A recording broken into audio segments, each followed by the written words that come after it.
Hello everyone, welcome back to the channel Divya commerce classes.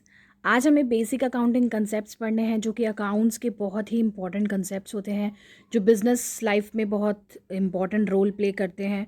Business में use होते हैं accounting जब हम कर रहे होते हैं वो तब यूज़ होते हैं, जैसे assets, liabilities, balance sheet, debit, credit. ये सारी कंसेप्ट्स हमें आज इन्हें क्लियर करना है कि एक्चुअली होते क्या है, इनका मतलब क्या होता है, और फिर हम इन्हें यूज़ तो करेंगे ही आगे जब हम अकाउंट्स कंटिन्यू अपनी और करेंगे। Okay, so let's start with the तो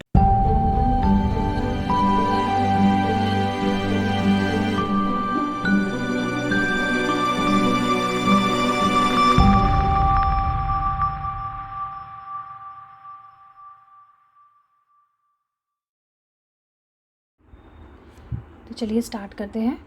सबसे पहले बात करते हैं बिज़नेस ट्रांजैक्शन से। बिज़नेस ट्रांजैक्शन वो ट्रांजैक्शंस होती हैं जो बिज़नेस से रिलेटेड होती हैं, जिनके जो मनी से कंसर्न होती है बेसिकली, और मनीज़ वर्थ जैसे गुड्स और सर्विसेज हो गए उनसे रिलेट करती हैं। ठीक है, जो कंपनी की फाइनेंशियल पोजीशन जो होती है यानी कि बैलेंस शीट पे इफ़ेक्ट करती है, वो ट्रांजैक्शंस होती हैं बिज़नेस ट्रांजैक्शंस। ठीक है, जिसका ड्यूअल इफेक्ट होता है बोथ डेबिट साइड पे और क्रेडिट साइड पे।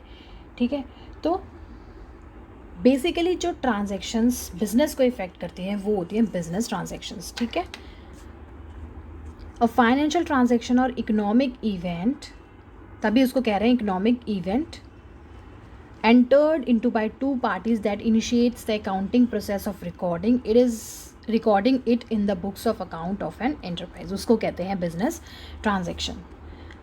अब बिज़नेस ट्रांजैक्शन को अकाउंट्स में प्रॉपर्ली रिकॉर्ड करना ज़रूरी होता है, क्योंकि हम daily day to day basis पे जो ट्रांजैक्शंस हुई होती हैं बिज़नेस में उनको याद नहीं रखा जा सकता।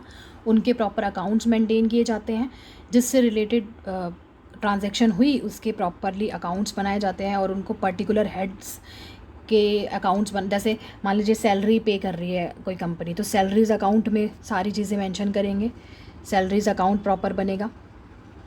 ठीक है, तो बेसिकली अलग अलग हेड्स के अकाउंट्स बनाए जाते हैं।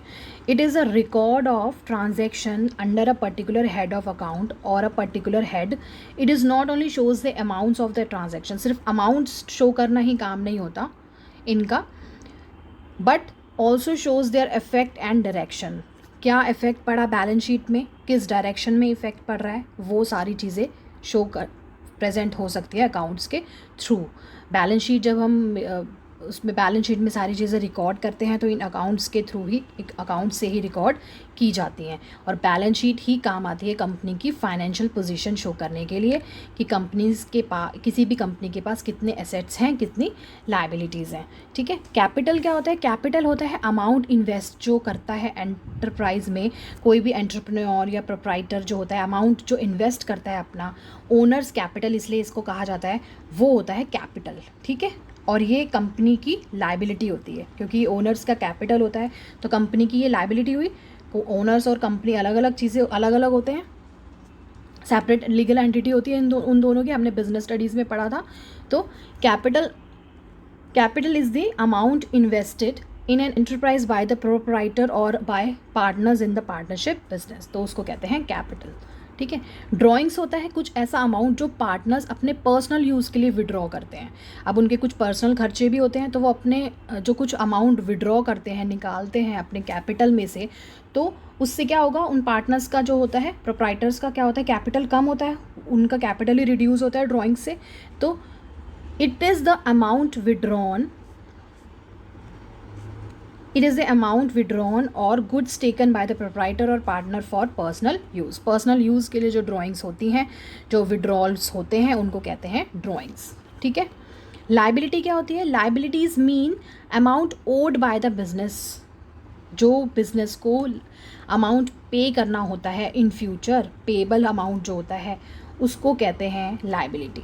ठीक है, liability towards the owners of the business जो होता है वो होता है इंटरनल लाइबिलिटी, जैसे ओनर्स कैपिटल। ठीक है, और जो आउटसाइडर्स होते हैं जैसे पार्टनर्स हो गए आप हमारे, जो किसी भी कंपनी के हैं ना, या बैंक्स हो गए, उनको जो लाइबिलिटी पे करनी पड़ती है जो वो होती है एक्सटर्नल लाइबिलिटी, उसको कहते हैं एक्सटर्नल लाइबिलिटी। तो लाइबिलिटी को हम टू पार्ट्स में क्लासिफाई कर सकते हैं, एक तो इंटरनल लाइबिलिटी में और एक्सटर्नल लाइबिलिटी में। ठीक है, अब लाइबिलिटी फर्दर दो तरह की हो सकती है, एक तो करंट लाइबिलिटी हो सकती है और नॉन करंट लाइबिलिटी हो सकती है। करंट लाइबिलिटी वो लाइबिलिटी होती है जो कि पेबल होती है विद इन 1 ईयर, जो विद इन 1 ईयर पेबल होती है उसको बोलते हैं करंट लाइबिलिटी। जैसे बैंक ओवरड्राफ्ट हो गया एग्जाम्पल, बैंक्स अमाउंट्स पेबल हो गया, छोटा अमाउंट छोटे टाइम के लिए जो पे करना होता है वो होता है करंट लाइबिलिटी। और नॉन करंट होती है जो पेबल होती है आफ्टर 1 ईयर, मोर देन 1 ईयर जो होती है वो होती है नॉन करंट लाइबिलिटी। ठीक है, अब जो करंट लाइबिलिटी होती है वो अराइज होती है फ्रॉम रूटीन ऑपरेशंस और non current liability arises from long term fundings. Long term जो ऑपरेशंस होते हैं उनके थ्रू जो लाइबिलिटी अराइज होती है वो होती है नॉन करंट लाइबिलिटी। जैसे लॉन्ग टर्म लोन्स हो गए, कोई कंपनी लेती है तो लॉन्ग टर्म लोन्स तो ज़्यादा टाइम के लिए लिए जाते हैं, है ना, और वो ज़्यादा टाइम में ही पेबल होते हैं, तो वो आते हैं अंडर नॉन करंट लाइबिलिटीज़। जैसे डिबेंचर्स हो गए। ठीक है, तो these are some examples of current and non current liabilities. Assets क्या होते हैं? एसेट्स होते हैं, assets are the properties owned by the entity और एंटरप्राइज। जो प्रॉपर्टी एंटिटी जो ओनर्स होते हैं कंपनी के, जो वो ओन करते हैं प्रॉपर्टीज़, उसको कहते हैं एसेट्स। कितना कैश है कंपनी के पास, कितना प्रॉपर्टीज़ है, कितने एसेट्स हैं, जो एक पूरे इकोनॉमिक स्ट्रक्चर शो करती है कंपनी का, वो होते हैं एसेट्स। ठीक है, ये कंपनी के इकोनॉमिक रिसोर्सेज होते हैं जो जिससे कंपनी के पास अमाउंट फ्यूचर में पैसे आने होते हैं, अमाउंट प्रॉफिट होना होता है ना, वो होते हैं एसेट्स। ठीक है, अब एसेट्स को भी हम क्लासीफाई कर सकते हैं नॉन करंट एसेट्स में, करंट एसेट्स में एंड फिक्टिशियस एसेट्स में। नॉन करंट एसेट्स वो कौन से होते हैं? जो कंपनी जो होते हैं कंपनी, उनको वो एक तरह से रिसेलेबल नहीं होते, नॉन करंट होते हैं, वो रिसेलेबल नहीं होते, और वो कंपनी अपने पास कोई भी एंटरप्राइज अपने पास रख सकती है फॉर मोर देन 1 ईयर, वो होते हैं नॉन करंट एसेट्स। ठीक है, जैसे बिल्डिंग हो गई कंपनी की, या फिर कुछ भी ऐसा हो गया जो एकदम से मशीनरीज हो गई बड़ी बड़ी, है ना, वो नॉन करंट एसेट्स होते हैं। और करंट एसेट्स होते हैं जो कि कंपनी उनको शॉर्ट पीरियड के लिए होते हैं और वो उनको कन्वर्ट किया जाता है with in short period, cash में कन्वर्ट किया जाता है। ठीक है, रिसेल के लिए होते हैं वो बेसिकली। ठीक है, जैसे debtors exist to convert them into cash, है ना, और गुड्स जो जैसे गुड्स किसी कंपनी ने परचेज़ किए और वो सिर्फ रिसेल करने के लिए ही परचेज़ किए हैं, तो वो आते हैं अंडर करंट एसेट्स में। फिक्टिशियस एसेट्स वो होते हैं जो ना तो टेंजिबल एसेट्स होते हैं, ना ही इनटेंजिबल एसेट्स होते हैं। अब टेंजिबल एसेट्स तो मैं आपको बताया नहीं अभी क्या होता है। टेंजिबल एसेट्स वो होते हैं जिनकी कुछ फिज़िकल एग्जिस्टेंस होती है, जिनको हम टच कर सकते हैं, देख सकते हैं। फॉर एग्जांपल बिल्डिंग हो गई कंपनी की, मशीनरी हो गई, फर्नीचर हो गया, लैंड हो गया, ये होते हैं टेंजिबल एसेट्स। और इनटेंजिबल एसेट्स वो एसेट्स होते हैं जिनको टच नहीं किया जा सकता, जिनकी कोई फिजिकल अपीयरेंस नहीं होती। जैसे कंपनी की गुडविल हो गई, ट्रेडमार्क्स हो गया, पेटेंट्स हो गया, है ना, ये होते हैं इनटेंजिबल एसेट्स। अब फिक्टिशियस एसेट्स की बात कर रहे हैं हम। फिक्टिशियस एसेट्स ना तो टेंजिबल होते, ना ही इनटेंजिबल होते। तो क्या होते हैं फिक्टिशियस एसेट्स? फिक्टिशियस एसेट्स वो एसेट्स होते हैं जैसे कि फॉर एग्जांपल कंपनी ने कोई बड़े बड़े एडवर्टाइजमेंट करा है, उस पर खर्चा किया है, तो वो एक्सपेंडिचर करना, उस पर एक्सपेंडिचर करना फिक्टिशियस एसेट्स में आ गया। They are losses non return off in the year in which they are incurred but in more than 1 accounting period. ये जो इन पे जो लॉसेज होता है ना, मोर देन 1 अकाउंटिंग पीरियड पे रिटर्न ऑफ होता है, एक साल में विद इन 1 ईयर में रिटर्न ऑफ नहीं होता। जैसे कुछ कंपनी एडवर्टाइजमेंट पे एक्सपेंडिचर कर रही है, तो एडवर्टाइजमेंट तो बहुत टाइम तक उस पर मतलब वो काम आता है कंपनी के, और उस पर जो एक्सपेंडिचर किया होता है वो कई सालों तक कंपनी पे ऑफ कर सकती है, वो होते हैं फिक्टिशियस एसेट्स। ठीक है, तो ना तो ये टेंजिबल होते हैं, ना ही ये इनटेंजिबल होते हैं। They are losses non return off in the year in which they are incurred but in more than 1 accounting year. ठीक है, फॉर एग्जाम्पल एडवर्टाइजमेंट एक्सपेंडिचर आप लिख सकते हैं। अब देखिए फिक्स एसेट्स, करंट एसेट्स थोड़े से देख लीजिए। फिक्स एसेट्स हो गए जैसे हमारे लैंड हो गया, जो फिक्स रहते हैं, जैसे लैंड हो गया, बिल्डिंग हो गई, फैक्ट्रीज़ हो गई, फर्नीचर हो गया, इक्विपमेंट हो गई, ये सारे हो गए फिक्स एसेट्स। और करंट एसेट्स कौन से होते हैं? जो सेल जिनको शॉर्ट टर्म पीरियड के लिए रखती है कंपनी और उसको कन्वर्ट करना होता है विद इन 1 ईयर कैश में, जैसे कैश एंड कैश इक्विवेलेंट्स हो गए, अकाउंट रिसीवेबल्स हो गए, प्रीपेड एक्सपेंसेस हो गए, है ना, रॉ मटेरियल्स, इन्वेंट्री हो गए, शॉर्ट टर्म इन्वेस्टमेंट, ये सारे एग्जांपल्स हैं करंट एसेट्स के। अब रिसिप्ट्स की बात करते हैं। रिसिप्ट्स क्या होता है? रिसिप्ट्स होता है अमाउंट रिसीव्ड और receivable for selling assets, goods और सर्विसेज। जो कंपनी ने अपने एसेट्स कुछ सेल किए हैं या गुड्स और सर्विसेज सेल किए हैं, उससे जो अमाउंट रिसीव होना होता है वो होते हैं रिसिप्ट्स। अब रिसिप्ट्स को भी हम 2 पार्ट्स में डिवाइड कर सकते हैं, revenue receipts and capital receipts. Revenue nature के जो होते हैं, जो डे टू डे नेचर के रिसिप्ट्स होते हैं, उनको कहते हैं रिवेन्यू रिसिप्ट्स, ठीक है। और जो मतलब डेली जो सर्विसेज प्रोवाइड करती है company day to day basis पे, वो होते हैं रिवेन्यू रिसिप्ट्स। और कैपिटल रिसिप्ट्स वो होते हैं जो जैसे बड़ी बड़ी ट्रांजैक्शंस, बड़े मशीनरीज कंपनी ने अपनी सेल कर दी, बिल्डिंग, फर्नीचर वगैरह, ये सब सेल करके जो रिसिप्ट्स होते हैं वो होते हैं कैपिटल रिसिप्ट्स। और इनको हम बैलेंस शीट में शो करते हैं, इनसे जो भी अमाउंट रिसीव्ड होता है। रिवेन्यू रिसिप्ट्स के अमाउंट को किस में शो करते हैं? प्रॉफिट एंड लॉस अकाउंट में। एंड कैपिटल रिसिप्ट्स के अमाउंट को बैलेंस शीट में शो करते हैं। पढ़ेंगे हम आगे सारी चीज़ें, ठीक है। एक्सपेंडिचर क्या होता है? एक्सपेंडिचर होता है अमाउंट स्पेंट और liability incurred for acquiring assets, goods और सर्विसेज। कुछ एक्सपेंडिचर भी करना होता है कंपनी का अपने एसेट्स खरीदने के लिए या गुड्स और सर्विसेज खरीदने के लिए, वो होते हैं एक्सपेंडिचर्स।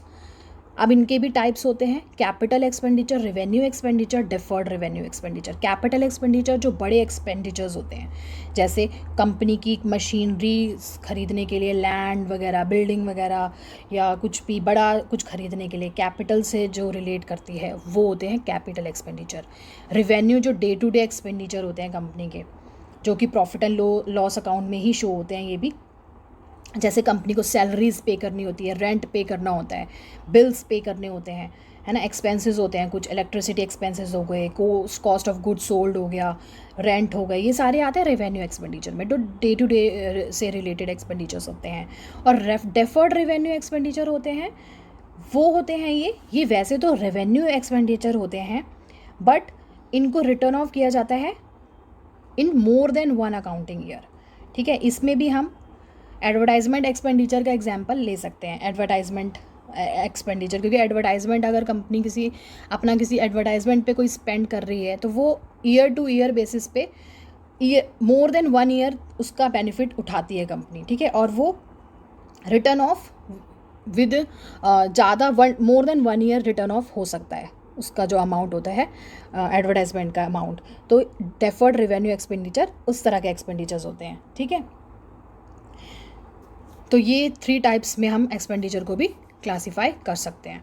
अब आपने देखा डेफर्ड रेवेन्यू एक्सपेंडिचर का कंसेप्ट, और पीछे हमने पढ़ा था ना फिक्टिशियस एसेट्स के कंसेप्ट, थोड़ा थोड़ा सेम ही होता है, बट डिफरेंस है दोनों में, ठीक है। अब एक्सपेंसेस क्या होता है? Expense is the cost incurred for generating revenue. कुछ एक्सपेंसेस किए जाते हैं रेवेन्यू जनरेट करने के लिए, वो होते हैं एक्सपेंसेस। जैसे इसको भी हम 2 पार्ट्स में डिवाइड कर सकते हैं। जैसे कौन कौन से हो गए? रेंट पे करना, कंपनी रेंट पे करती है, रिपेयर्स हो गए, इंश्योरेंस हो गया, रेट्स एंड टैक्सेस हो गए, कंजम्पशन ऑफ स्पेयर्स हो गए, है ना। तो ये जो एक्सपेंस करते हैं, मशीनरी का कुछ रिपेयर कराना है, तो वो भी तो एसेट ही होता है ना एक तरह का, तो ये भी एक्सपेंस का पार्ट होते हैं, ठीक है। जो ये खर्चे होते हैं, है ना, ये भी हम इनको भी 2 पार्ट्स में डिवाइड कर सकते हैं, प्रीपेड एक्सपेंसेस में और आउटस्टैंडिंग एक्सपेंसेस में। प्रीपेड मतलब जो कंपनी पहले से ही पे कर चुकी है, तो ये एसेट्स का काम करेंगे। और जो आउटस्टैंडिंग एक्सपेंसेस मतलब जो कंपनी को इन फ्यूचर पे करने हैं, ये लायबिलिटीज़ होती हैं, ठीक है। ये एसेट्स होते हैं जो कंपनी पहले ही पे कर चुकी है, और ये होते हैं लायबिलिटीज़ कंपनी की, क्योंकि कंपनी को ये फ्यूचर में पे करने होते हैं, ठीक है। इनकम क्या होती है? Income is the profit earn, जो प्रॉफिट अर्न करती है कंपनी अपने डे टू डे सर्विसेज में, डे टू डे बिजनेस में, जो प्रॉफिट अर्न करती है उस during the accounting period, profit earn during an accounting period, उसको कहते हैं इनकम। और the difference between revenue and expenses termed as income, ठीक है। अब रेवेन्यू एक अलग चीज़ होती है, इनकम एक अलग चीज़ होती है।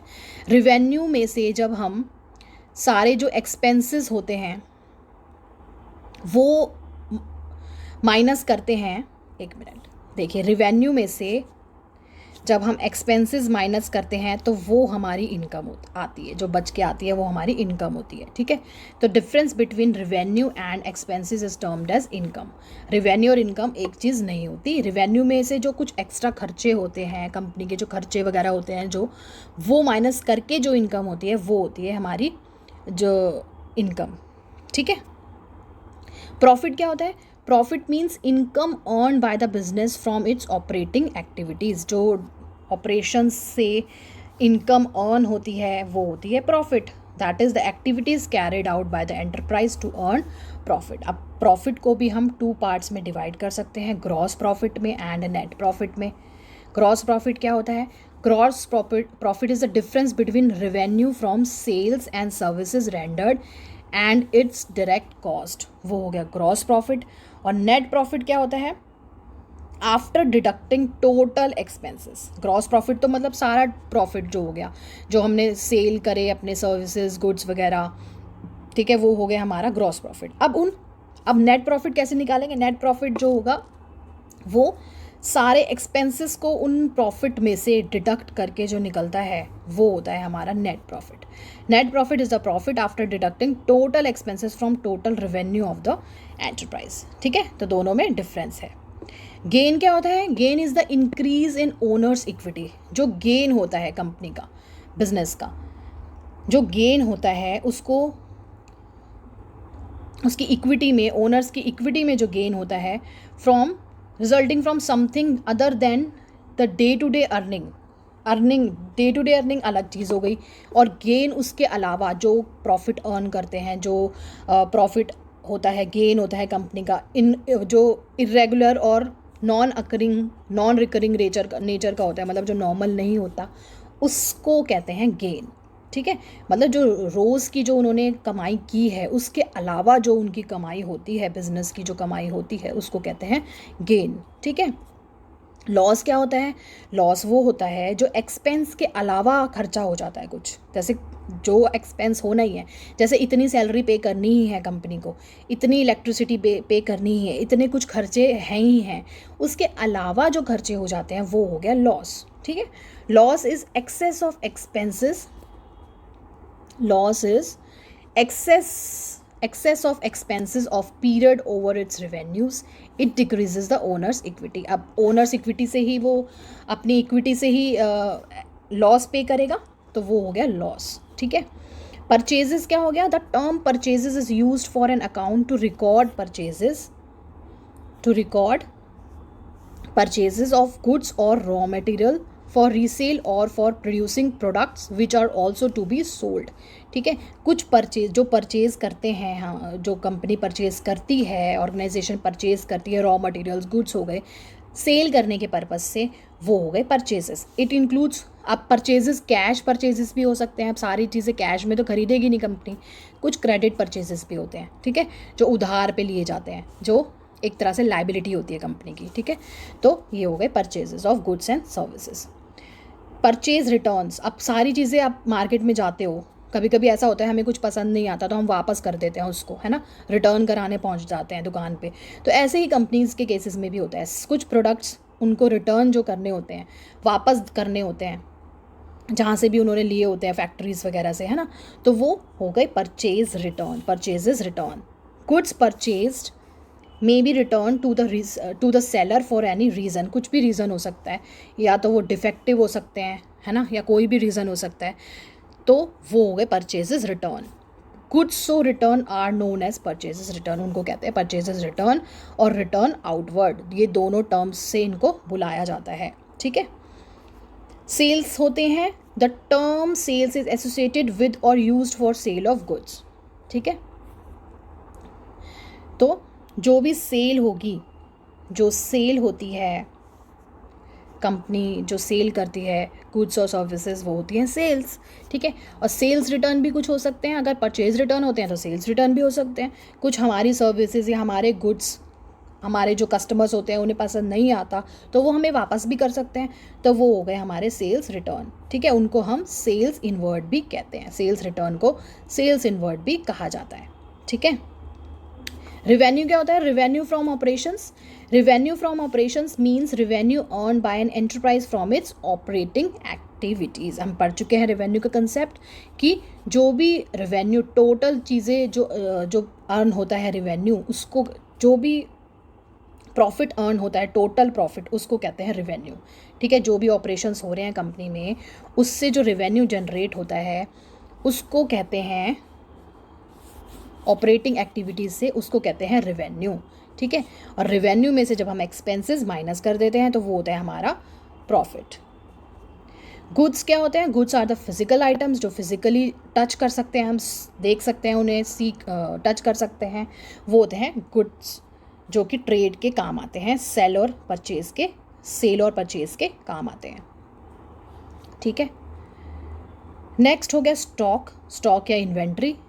Stock is a tangible asset. Tangible assets हो गया, ठीक है, held by an enterprise for the purpose of sale in the ordinary course of business और for the purpose of using it in the production of goods meant for sale. ठीक है, तो stock और inventory ये हो गया जो company, जो बिजनेस होता है अपने, या तो प्रोडक्शन में काम कर सकती है उसको, या फिर सेल, उसको फिर प्रोडक्शन करके फर्दर उसको सेल के काम आते हैं, वो स्टॉक होता है, स्टॉक या इन्वेंट्री होता है, जो ये टेंजिबल फॉर्म्स में टेंजिबल एसेट्स होते हैं। ठीक है, सो स्टॉक इन्वेंट्री का कंसेप्ट भी आपको समझ में आ गया होगा। ठीक है, ये भी एसेट्स होते हैं कंपनी के, ठीक है, जो फर्दर सेल में काम आते हैं। So that's all for today guys. इतने 20 कंसेप्ट्स आज हमने पढ़े हैं, आगे थोड़े से कंसेप्ट्स और बचे हैं हमारे बेसिक कंसेप्ट्स, फिर हम अपनी अकाउंट्स के नेक्स्ट चैप्टर जो है हमारे कंटिन्यू करेंगे। ठीक है, तब तक ले बाय बाय, टेक केयर।